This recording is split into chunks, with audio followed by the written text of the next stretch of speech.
Today's 359 is sponsored by PlayerUnknown's Battleground Mobile. PUBG Mobile is an on-the-go battle royale at its greatest with eye-popping graphics, super smooth gameplay, and a variety of exciting play modes. Download the official mobile version of PUBG for free. Go to your Android or iOS app store and type PUBG Mobile. And collect a special reward using the promo code HOLZBZX9C. Code also listed in the episode description. Play now!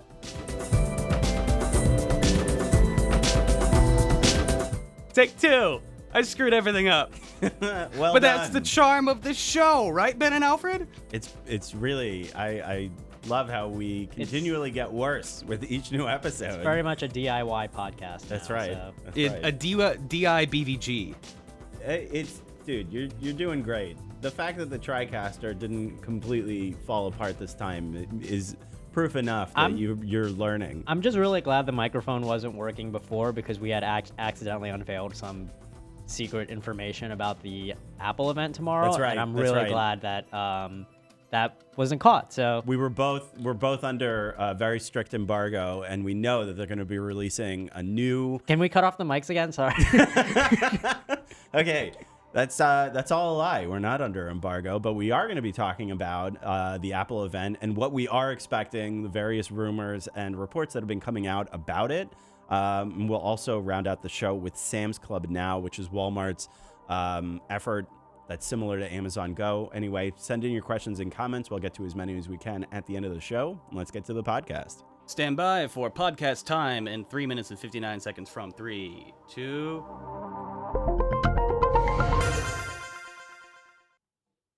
Welcome to the 359 Cast Pod. I'm Ben Fox Rubin. I'm Alfred Ng. And it's more Apple news today. The tech giant is hosting a press event in Brooklyn tomorrow starting at 10 a.m. Eastern, where it's expected to refresh a bunch of devices that aren't iPhones. Big surprise. Let's start with the one that I'm really excited about and really care about. It's the rumored refresh of the MacBook Air. It's the $999 laptop is expected to get a high resolution display and keep its price. You excited? You excited as I am? I'm never excited for anything. But I I know. do think that, a refresh is very much needed for all of these fan favorite devices. A lot of people love the MacBook Air just because it was so small and light, but the fact was that it wasn't getting the updates that it needed Totally. or anything like that. And you can also say the same for an iPad mini, which hasn't gotten a new version since 2015. Are we expecting a new iPad mini? I'm not expecting it, but that's also one of the brands for Apple that has not gotten any updates or anything like that for a while now. Similar to the MacBook Air. Yeah, it looks like the one that's going to get the biggest refresh is the iPad Pro, which is obviously much more expensive, and it's helped really update the tablet line and get a little bit more enthusiasm into it and get bigger sales. It's expected to get a bigger display with no Touch ID home button and Face ID instead. So you're going to be unlocking it by looking at it like you would with your iPhone. There's also expected to be an USB-C connection added in, and it's supposed to get an updated Apple Pencil stylus. 2 sizes expected, 11-inch and 12.9-inch. So the last time Apple had an event for its iPad, it was done at a school in Chicago, or at least Illinois. It's one of those two. It was in Chicago. Okay, then I'm glad I'm right. But so they had done that because it's this whole theme about the iPad Pro being for schools, and they wanted more teachers using it in their classrooms and things like that. So this time they're doing it at the Brooklyn Academy of Music, and I'm curious if that's an indication of what they're going to be unveiling with potential new iPad or new updates or anything like that. Or content or something. They're pushing forward with maybe a video streaming service or something. I don't really think we're expecting that either, but that is something that Apple has been working on for the past couple of months, if not more than a year now. So we'll see what goes on with that. I also wanted to mention the update for the Mac Mini, which is another fan favorite because it's Apple's lowest price computer at $499. That's also expected to get an update. I'm not really sure what they would do with it. Maybe update its specs. It's just kind of like a little block that you plug into a monitor. Yeah, I actually was. Oh, that other thing. I was talking about the yeah. iPad Mini, but you're talking about the Mac Mini. Mac Mini. I It's would just a be little surprised dude. if there were an update for that. Just because I think they're more all in on just the iMac itself. I just have been seeing a lot more people using that than the Mac Mini. But to be fair, it also hasn't received an update in a while. So yeah. Next, Walmart introduced a new test store in Dallas called Sam's Club Now, which does away with cashiers, instead letting you scan and go using your phone. It's kind of like Amazon Go, which now has 6 stores. So maybe we're going to get rid of cashiers altogether. Not really sure. Every single time one of these new types of stores gets introduced, though, it's always interesting to me that the companies belabor the point that, like, hey, we're not going to have cashiers, but don't worry, it's not just going to be robots. We're going to, move people around to different places. It's still going to have as many employees as previously. yeah, it should definitely be interesting. I would have loved to use something like this at Costco. There's no Sam's Club around where I live or anything like that, but I think it adds a lot of convenience to things, but at the same time, I would agree that, that kind of sucks for cashiers.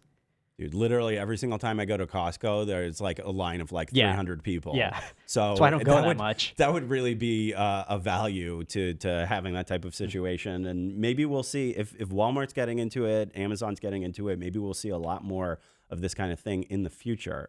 If you want to read more about these stories, check us out on CNET. I'm Ben Fox Rubin. I'm Alfred Ng. Thanks for listening.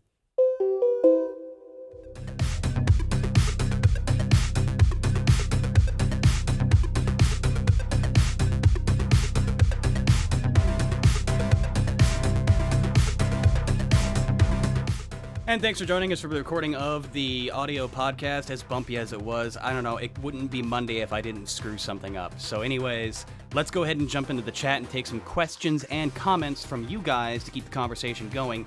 Right out the gate, Srinjoy, what I would like to see at Apple's Mac event, a friendly apology to OnePlus for screwing up their event date. Oh, good point. So OnePlus was supposed to have their event date tomorrow, and then they switched it to today because of Apple. That's just life. Yeah. Sorry, OnePlus, you're not Apple, not yet anyway. Sometimes it'd be like that. Right. So they're better off switching the date, and I guess maybe. I feel like it would have been fun if they did it on Halloween. Then everybody would get dressed up to go to the OnePlus event. I would be incredibly surprised if they did open up their event. Like Tim Cook walks out, he's like, I just want to start this off by saying sorry to OnePlus. We didn't know that was the same day. My bad. Yeah, that's just unfortunately that's just a reality for like us, like reporting in the tech industry. Literally any Apple event, like it's always funny to me how any like press otherwise tries to like sneak in there. And I'm like, guys, sorry, like everybody's just paying attention to Apple right now. I was actually supposed to go to a security event tomorrow, and then Apple made their announcement, so I had to tell them, hey, sorry, there's new... It's like a conference though, right? Computers, yeah. So anyway, sorry, OnePlus. Yeah. We're covering you today. Go on CNET if you want to learn about OnePlus today. CNET.com, just to clarify. CNET.com. Or the app. We also have an app. Or news.com. We own that one too. Thanks. Okay, go ahead, BBG. That's relevant. Okay, so for more from the Mac event, John Paul Hunt, new Mac Mini, Me Edition, and Pro Editions, we shall see. Do we know how many breakout submodels that we're going to see in any given Apple product tomorrow? I don't know. The problem with this is that these are a lot of the, as Alfred mentioned, like the fan favorites, but that have been pretty unloved because Apple makes so much of its money with the iPhone, and the iPhone prices keep going up and up and up. My hope is that with these fan favorites, the reason they're fan favorites is because they're less expensive. They're still Apple products, so you could still go and get like a Chromebook for less money, or you could get like I don't know, like a Samsung Tab, I think for less money. Like there are always like cheaper alternatives out there, but if they are going to update the Air, if they are going to update the Mac Mini, hopefully it doesn't bust the price too. Yeah. Because that kind of like ruins the whole looking at the point of it. looking at the iPad Mini, which at the time, the 4 at least was the budget version, it's currently more expensive than any iPad that's out there now. That's a lot more updated than it. Yeah. So I'm hoping that like if they do update all these like outdated devices or introduce a new version of it, that it'll be like the price scale will actually make sense now. Yeah, the MacBook Air was like that too, right? The Air is like at least $100 cheaper than whatever comes up afterward. Mm-hmm. But Don't like take that to the bank. I haven't checked the Apple website beforehand, but anyway, the problem that I'm worried about with the Air is that if all they do is update the screen and they kind of keep the same look, like, and they have like the same like frame around the display that they have currently, it's going to continue to look like pretty outdated. And What do you want, sad. like a notch for your MacBook Air Ouch. Jeez. No, I don't need a notch, but like You get this more is screen. a MacBook Air. This is a MacBook Air. We're all very aware, Ben. Look at my password. Look at my if you wanted to, I'm gonna shut down everything. if you wanted to, we could look in the chat and just see how many people are aware that that's a Mac. Okay, yeah, I wonder Whereas- if you know that this. How do you know that this is an Apple? I'm not really sure. Whereas this computer is a complete mystery, and it's no the one knows. CNET. It's the CNET. It's the computer. CNET machine. It's the CBS issued corporate machine. Right. So I hope that they do more than just refresh the display. But I know Tim Cook probably isn't watching the show and is paying attention to what I'm telling him to do. But I guess for me, like most consumers, we want it to get updated, but don't want the price to change. And Apple is not very good at doing that. So I don't know. We'll see what we see tomorrow. I'm just glad they are going to do a refresh. All right, more questions from Yodhak Bar. Any word on a new Apple TV? Didn't we just get a new Apple TV like late last year? Did we? Didn't we? 4K? I feel like we keep waiting for a new Apple TV and then it never shows up. I will. Or am I try thinking to like a Google that Roku or really something? quickly. Either way, as far as the rumors are concerned, no, we're not expecting a new Apple TV to come out this time around. So don't hold your breath. And yeah, that's not part of the rumor roundup at all. We're really like expecting this mostly to be based around the Mac products and the iPads. And that'll rule out any potential for a new Mac, iMac Pro, or any word on peripherals. Timothy Dew's got a good question about 4K or 5K LG monitors. I think they did come out with a 5K monitor quite like a couple of years ago. So maybe they'll make something that's like a little less expensive, but I really doubt it. Like the 5K folks, they're more than willing to spend a ton of money to get 5K because there aren't a lot of folks that actually want 5K at this point. Not yet. I mean, it's coming, and I bite my tongue when I say that, but yeah, it's definitely not ready for prime time, I would say. Any word on a HomePod 2? Pretty much everybody's just asking, hey, you listed those 3 primary Apple things. What about every other Apple thing? Are they updating those too? Okay, so as much as I would like to see an update to the HomePod, that's also not something that's been rumored. And Apple has actually been pretty sleepy when it's been coming to, smart home stuff, whereas like Google and Amazon are really like in a pretty intense fist fight. It would be really cool if Apple came out with a HomePod mini, but there would be rumors for that device or like some expectation that like something around that were in the works, and we're not hearing anything about that. So, and the HomePod also very recently came out. I think it was just introduced. It started selling like in last January. December or something. It was Yeah. introduced last year and then didn't start selling, I think, until January. So I don't think that they're going to update the HomePod. I also don't know what an updated HomePod would look like. Like it's got Give me good the speakers mini. already. Yeah. Give me the tiny HomePod. I would be into that, but I don't think that's happening, The at least apartment not right pod. now. Studio Yeah. pod. You could put it anywhere in your house and it would cost $1 million. It costs more than a home. Okay, anyway, yeah, Brian, you're right. Apple TV 4K was first introduced last year. That's so what I don't thought. think we're going to get another Apple TV. Nah, too soon. Long story short, like the rumors have leaked. What they said they're going to unveil is probably what they're going to unveil. Anything else will be a surprise to you and us. And I wouldn't expect many surprises out of them at this point.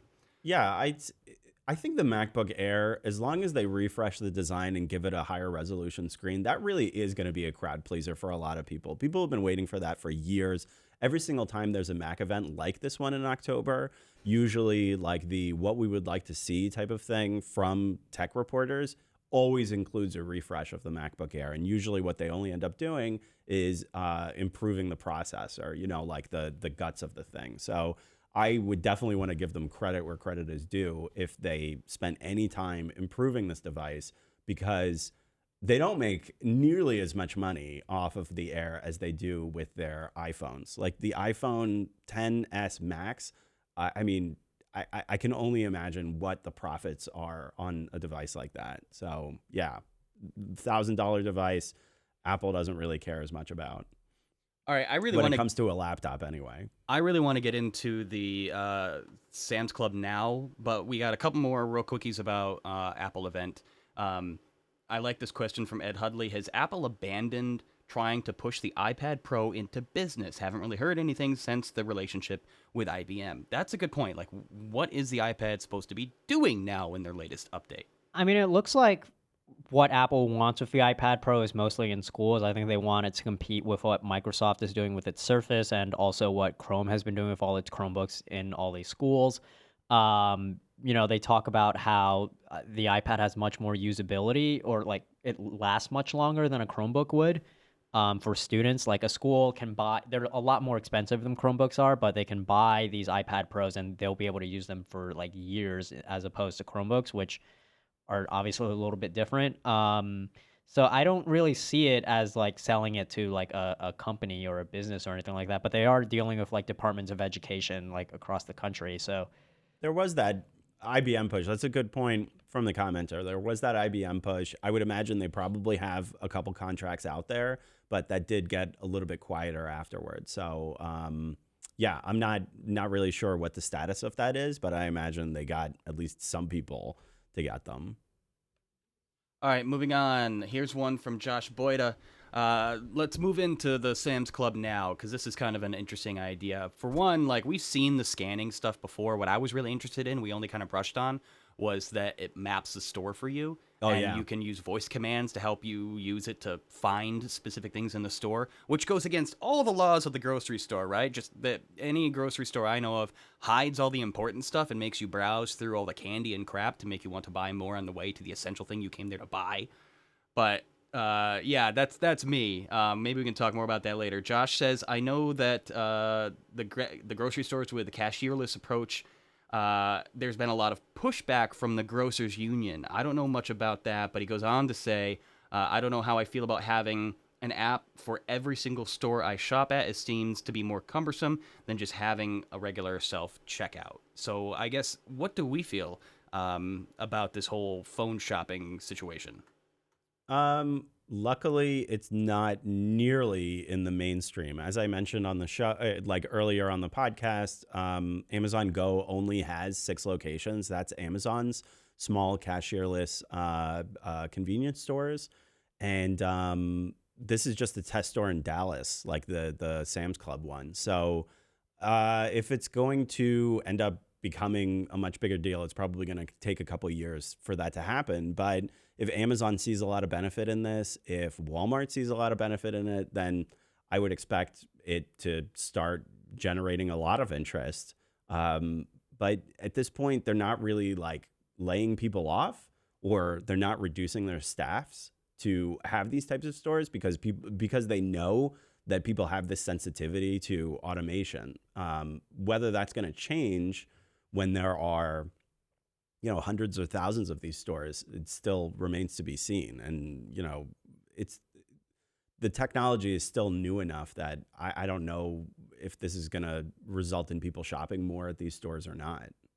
I don't know if I'd actually consider any kind of change in the shopper volume, but in a perfect world, it'd be great if Sam's Club, Walmart, whatever the corporate is, would offer training programs for people who were cashiers to perhaps become engineers and technologists that would look after these automated systems, because you always need the human to fix the robot, because the robot is going to break down. Yeah, that is definitely a cool idea, but they are introducing this new concept called a member host. I'm going to read this off of their blog post from today. Think of these associates as concierge to the club. So that goes back to that whole idea that okay, we're not going to have cashiers, but we are going to introduce other concepts, or we're going to help people transition into other jobs. So, yeah. All right, we only have a couple minutes left. I like this idea from John Paul Hunt. They should put that tech in the Apple Watch, or I'll go ahead and addendum that, any mobile device, any wearable, to help with mobility. And then Srinjoy says, China has been successful in cashierless stores using RFID, which utilize NFC and capable phones for easy payments. Why isn't that used elsewhere? Is there not enough NFC? I know Apple restricts NFC usage, so that's the iPhone, which is about 50% of the U.S. market. That might have something to do with it here. Also, I don't really know what other retailers are trying to do at this point related to cashierless stores. Like we saw the Sam's Club thing that was just announced today. Amazon Go has been pushing out Amazon Go stores, but there are only 6 of them, and they're planning on opening only a couple more of them. So the RFID idea with NFC, or like the NFC RFID idea, obviously sounds interesting. But until retailers see an enormous value, like they see a value in completely redoing their stores for this kind of thing, I don't know if that's going to go anywhere. I think the Sam's Club approach does help these stores, though. Like outside of the convenience factor and outside of making it easier for you as a customer to like go out and also not having to pay cashiers as much. As far as like using an app to like set up a shopping list and tell people where things are, like that, you have to make an account for that, and obviously they make a log of that, and like they can probably send you push notifications on things like that to make you come back to the store more. It's like, hey, your milk is about to expire, like that you bought like last week. We're definitely tracking all of this, so please come back and like buy some more stuff from us. How soon until they incorporate buttons like Amazon did, so it's just all fully automated? Also, here's a question. Are they actually going to start removing the humans from the store experience in general? Because like, there was a question that came through, and I apologize, I missed the name, but somebody asked something about, what if you can't reach something on the shelves? There's still going to be clerks in the store. There should be. That can reach something off the high shelf if you need it, or fetch something from the back if you need it, right? I'm still pretty sure people will figure out ways to steal from these stores too. So you do need clerks, and you do need like human eyes watching what's going on. So with Amazon Go, you just log in at a turnstile, grab whatever you want, and leave. But self-checkout has been like known in the retail industry for just being rife with like people figuring out different ways to game it and steal from it. So this is similar in the sense that you're not checking out with a cashier. So I definitely think that you're still going to need people there to just monitor how things are going, or else people are going to like walk out with like a ton of free LaCroix, which is a problem. Yeah, the LaCroix shortage of 2018. Thanks a lot, Tech. Tech made it really hard to buy LaCroix. It's terrible. Steal. Yes. All right, good chat today, guys. Thanks, everybody, for putting up with the technical difficulties in the beginning. It won't happen again, I promise. But until then, we'll see you folks, not tomorrow, probably. There's a 99% chance we're not going to do a show tomorrow. CNET's going to be, of course, covering all the Apple stuff, so there will be live show coming out of our SF office throughout the day, coverage from the event in Brooklyn, and then lots and lots of other redundant crap. So we'll see you back here on Wednesday at the regular scheduled time, and we'll recap all the things you probably already heard about the Apple products unveiled on Apple. Tuesday. So until then, everybody take care. Ben? Yep, the 359 is available on iTunes, TuneIn, FeedBurner, Stitcher, Google Play Music, Google Podcasts, the Amazon Echo, and of course, CNET.com. Thanks, everybody, for watching. We'll see you on Wednesday. See you, folks.